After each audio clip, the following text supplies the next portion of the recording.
آزمائش بھی اللہ کی طرف سے تمہارے لیے یقین کا امتحان ہوتا ہے۔ ہمیشہ ایسے شخص کو چنا کرو جو آپ کو عزت دے، کیونکہ عزت محبت سے کہیں زیادہ خاص ہوتی ہے۔ سب سے پہلے دعا، دعا کے بعد صبر، صبر کے بعد یقین، پھر آپ کا سفر بہترین۔ سنو، تمہارا رب سب سنبھال لے گا، بس اس پر یقین رکھو۔ دعائیں نصیب سے نہیں بلکہ نصیب دعاؤں سے بدلتا ہے۔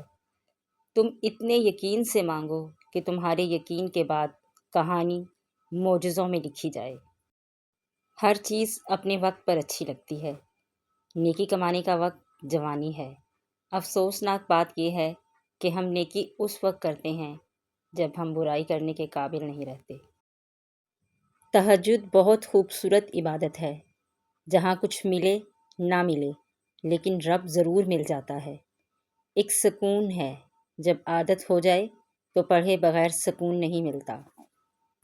کچھ رشتے اللہ تعالیٰ خود ختم کرواتا ہے تاکہ ہماری زندگی خراب نہ ہو سکے۔ بے شک وہ جو کرتا ہے بہتر کرتا ہے۔ اور پھر میں نے لوگوں سے زیادہ اپنے اللہ کو راضی کرنا مناسب سمجھا۔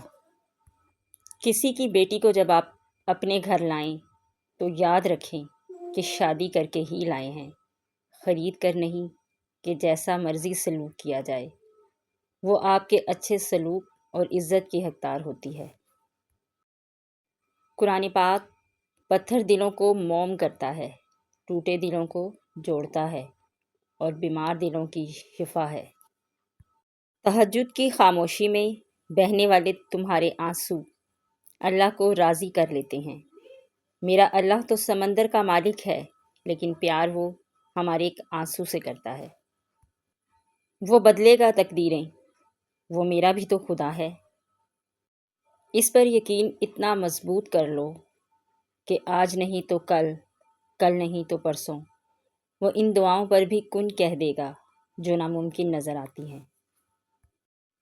نبی اکرم صلی اللہ علیہ وآلہ وسلم نے فرمایا، رب کی رضا والد کی رضا میں ہے اور رب کی ناراضگی والد کی ناراضگی میں ہے۔ گناہ کے دوران موت نہ آنا اور گناہ کے بعد توبہ کی مہلت ملنا اللہ پاک کا بڑا احسان ہے۔ اللہ آزماتا ہے اپنے پسندیدہ بندے کو اس چیز سے جو اسے بہت پیاری ہوتی ہے، تاکہ اس چیز کی طلب انسان کو اپنے رب سے ملوا دے اور وہ اسی سے امید رکھے۔